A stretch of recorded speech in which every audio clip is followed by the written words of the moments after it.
Despite Foreign Minister Penny Wong's visit to Washington, Australia is struggling to gain any traction with President Trump on tariff relief ahead of the deadline. Joining me live is National Senate Leader Bridget McKenzie. Hi there, Bridget. Great to have you on the show as always. So, do you think the commentary that Penny Wong is coming back to Australia empty-handed is fair?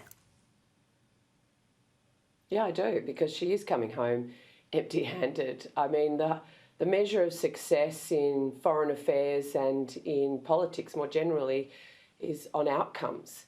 And she was unable to secure an exemption on our tariffs, despite the United Kingdom being able to get an exemption.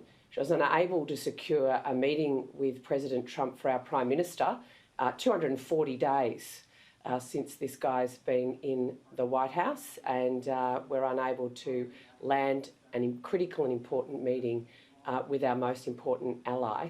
And AUKUS being reviewed still, casts a cloud, and she doesn't come back with any sort of concrete news around that. And I know Secretary Rubio was keen for these discussions, particularly with the Quad more generally, to lead the Quad discussions into concrete outcomes around critical minerals and the like, which I can't see that either.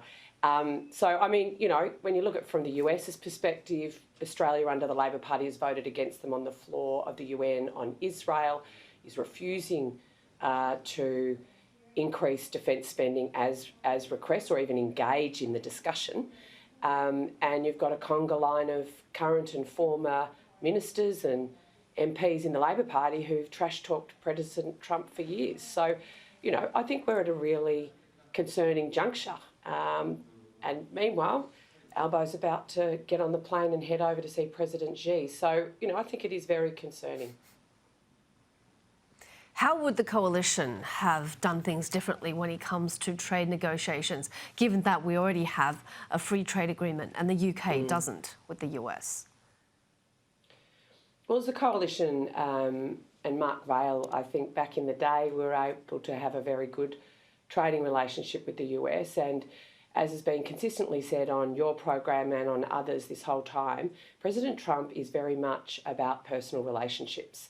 The fact that our Prime Minister did not get on a plane after the election, prior to Inauguration Day, like so many other world leaders did, that personal relationship was unable to be established.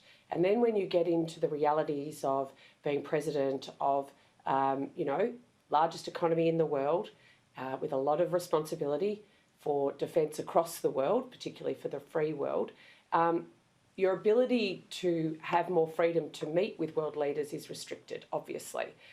So the failure of Labor isn't that at NATO he couldn't get a meeting on the sidelines. I mean, what was happening in the Middle East had to take precedence. The failure of Labor was their casual approach to their relationship with President Trump from the very beginning, going back to November of the president's election. So that's where the problem started. They've been unable to rectify this. Keir Starmer, on the other hand, as you've seen, has a very strong, personal, warm relationship, even though they're on opposing sides of politics. One is a Republican and one is from the UK Labor Party. So that's been able to see the UK gain exemptions on tariffs. It's also been able to see our relationship effectively outsourced to the UK, with the UK being told about the US's action in the Middle East.